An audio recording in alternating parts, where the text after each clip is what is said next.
மேற்கு தொடர்ச்சி மலை அடிவாரத்தில் குட்டியாக அழகாக ஒரு வீடு. அந்த வீட்டை விட்டு வெளியே வந்து பார்த்தா அந்த மலைகளோட ஃபுல்லான வியூ. எவ்வளோ பெரிய கஷ்டம் இருந்தாலும் சரி, இந்த இயற்கை வந்து நமக்கு ஒரு மருந்து மாதிரி.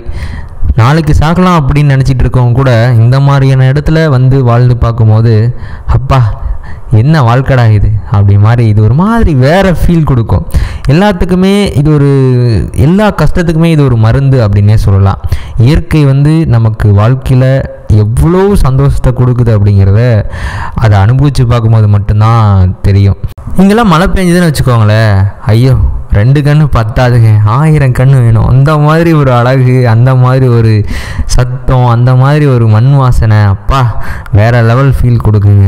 ஆனால் இந்த மாதிரி இடத்த ரசித்து பார்க்க நம்மெல்லாம் டூர் போகிற வழக்கம் உண்டு. அதாவது கொடைக்கானல், ஊட்டி இந்த மாதிரியான இடங்களுக்கெலாம் நம்ம போயிட்டுருப்போம்.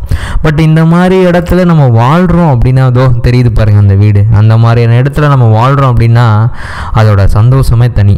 இந்த வீட்டிலருந்து வெளியிலுக்கு பாருங்களேன் எந்த மாதிரி இருக்கும் அப்படின்னு சொல்லிட்டு நானும் இந்த மாதிரி ஒரு இடத்துல வாழணுன்னு தான் ஆசைப்பட்டேன். ஆனால் அன்ஃபார்ச்சுனேட்லி நம்ம டூர் மட்டும்தான் வர முடிஞ்சது.